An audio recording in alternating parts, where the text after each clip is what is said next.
Bonjour à toutes et à tous, bienvenue dans 85 Chrono, le terrain. On va revenir sur les principaux résultats et événements sportifs du week-end. Et on va commencer avec quelques images des Jeux Olympiques d'hiver de Pékin avec le snowboard cross. Et pas de deuxième médaille pour Chloé Trespeuch. Après avoir obtenu l'argent en individuel, elle participait samedi à la toute nouvelle épreuve par équipe mixte. Elle était en duo avec Merlin Surget et tout comme l'autre duo français, eh bien, ce duo n'a pas été au-delà des quarts de finale. Une contre-performance due notamment à un problème de fartage qui a ralenti les snowboarders français. Ce sont les États-Unis qui décrochent le titre olympique devant l'Italie et le Canada.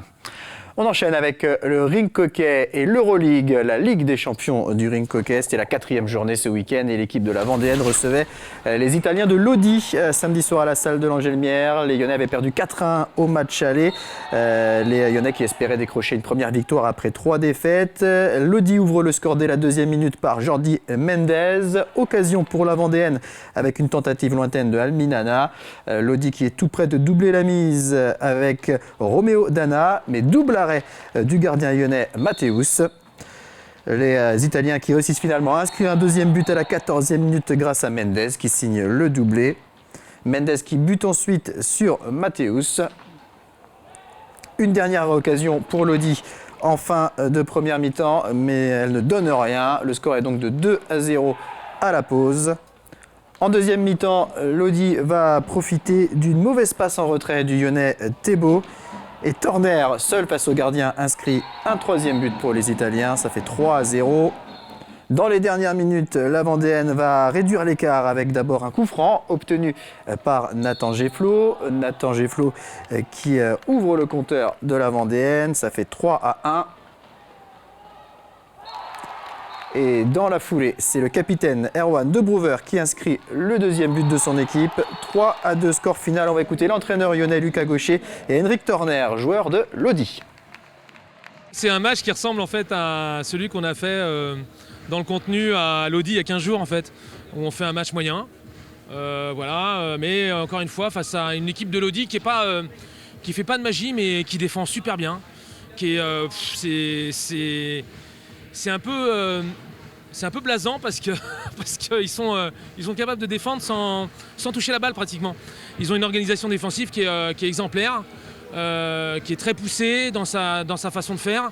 Nous, ça nous use physiquement, quoi. Et là-bas, on avait été usés parce qu'on n'avait pas eu assez d'occasions. Là, on a des occasions, bon, on les met pas au fond, mais encore une fois, on n'en a pas assez pour que ça soit suffisamment décisif. Donc, ce qui fait qu'on se met en danger sur des contres, comme en première mi-temps, et puis eux, c'est ce qu'ils attendaient. Je savais que ce serait un match compliqué ici, car ils nous ont posé des difficultés chez nous. C'est une piste difficile, car la balle saute beaucoup, et dès que l'on rate les contrôles, la balle saute. On était obligé de gagner pour continuer dans cette Euroleague. Je pense qu'on a bien contrôlé le match, mis à part les dernières minutes. On a une très bonne équipe, on a fait un bon match, même si on s'est compliqué les choses à la toute fin.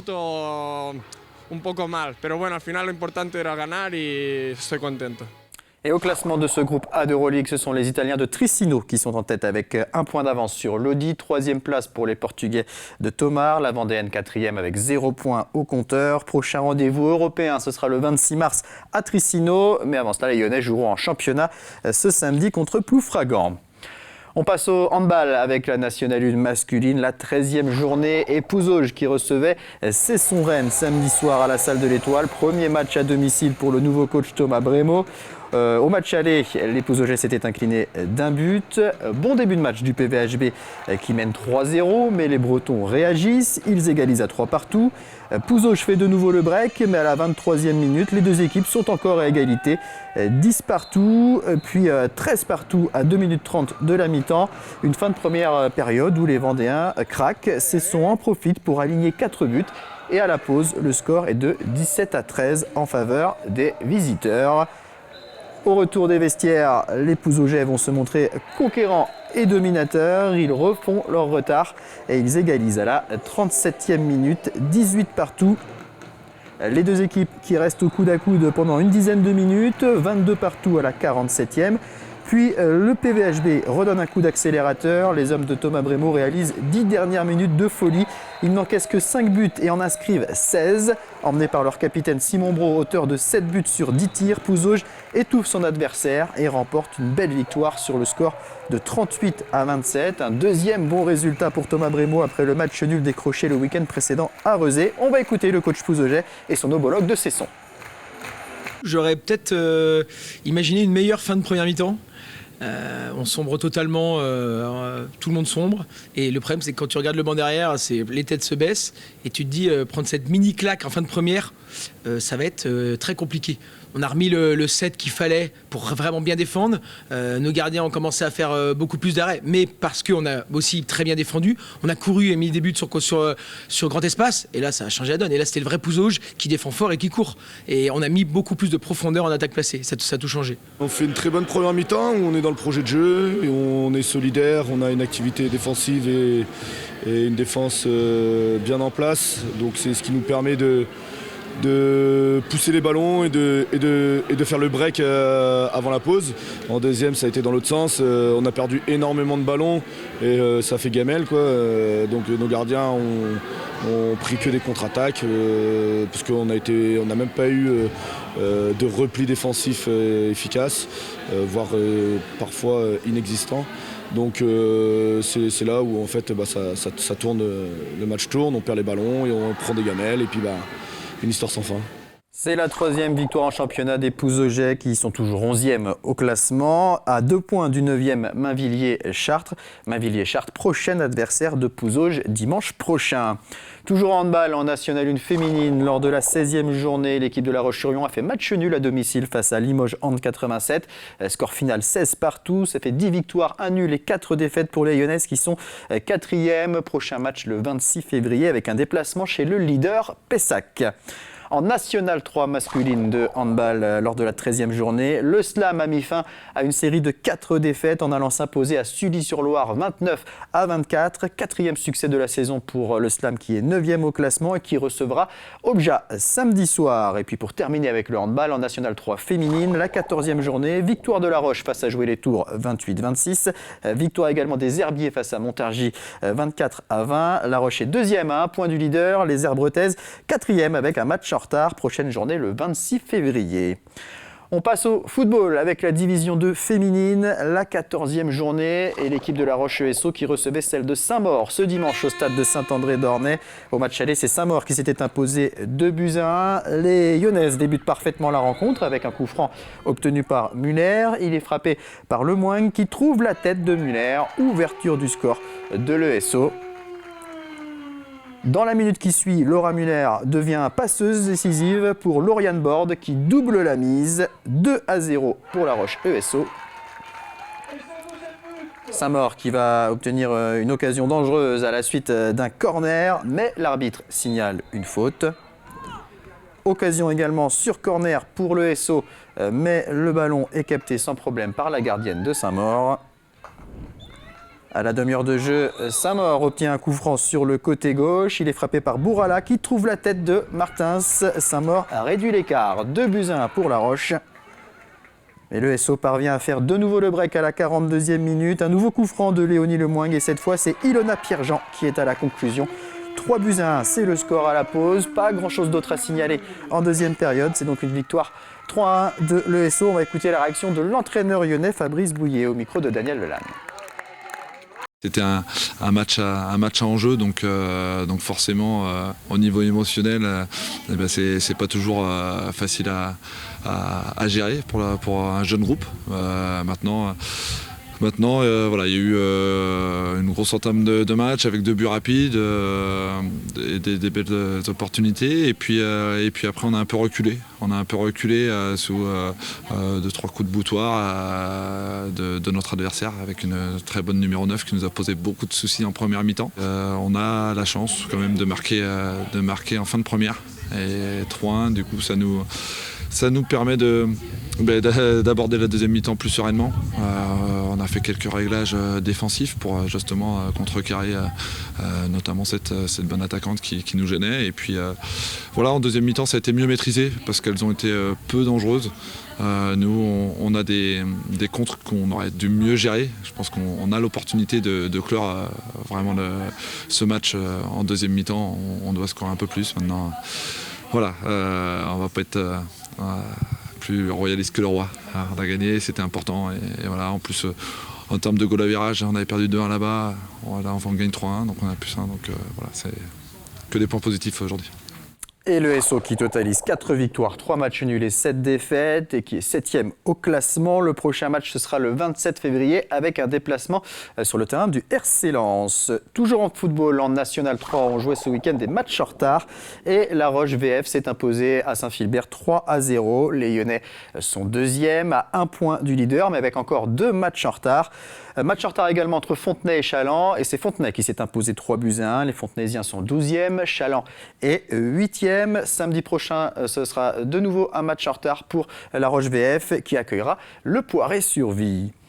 On passe au basket avec la Nationale 1 masculine. On approche de la fin de la première phase. Et vendredi soir, lors de la 25e journée, les deux équipes vendéennes se sont inclinées. Les Sablés à domicile face à Toulouse, 79-70. Et les Chalandais sur le terrain d'Angers, 96-80. Les Sables, avec un match en moins, sont 8e. Chaland, avec 2 matchs en retard, occupe la 13e place. Chaland qui jouera un match en retard ce mardi contre Dax avant de recevoir les Sables d'Olonne vendredi soir. En National 2 féminine de basket, la 16e journée et la défaite à domicile de l'équipe Espoir de La Roche-sur-Yon face à Brive, 72-63. Le RVBC 9e au classement avec 6 victoires et 10 défaites. Le prochain match, ce sera le 26 février à Mont-de-Marsan. En rugby, là aussi on jouait un match en retard en Fédéral 3. L'équipe des Sables d'Olonne se déplaçait à Fougères et s'est imposée 29-19 avec encore un match en retard. Le RC Sablais est 4e au classement. Dimanche prochain, on jouera la 13e journée. Les Sablais se déplaceront à Plabennec et le FC Lyonnais accueillera Saint-Sébastien-Basse-Goulaine. Un résultat de volleyball maintenant, en National 3 masculine. Très belle performance de Boufféré qui est allé s'imposer chez le leader Saint-Renan-Iroise qui n'avait concédé qu'une seule défaite en 10 matchs.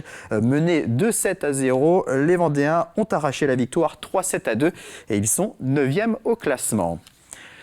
On va parler cyclisme maintenant avec la 35e édition du Circuit des plages vendéennes qui a débuté ce week-end avec les 2 premières épreuves. Samedi, la première manche se déroulait autour de Chaland, une épreuve marquée par une échappée de 11 coureurs. On y trouve notamment 2 membres du Vendée-U, Marceroux et Pitfield. L'échappée est reprise à une vingtaine de kilomètres de l'arrivée et c'est sur un sprint massif que se dispute la victoire. Sprint qui s'est disputé sans le Lyonnais Clément Orso, victime d'une chute à 10 km de l'arrivée.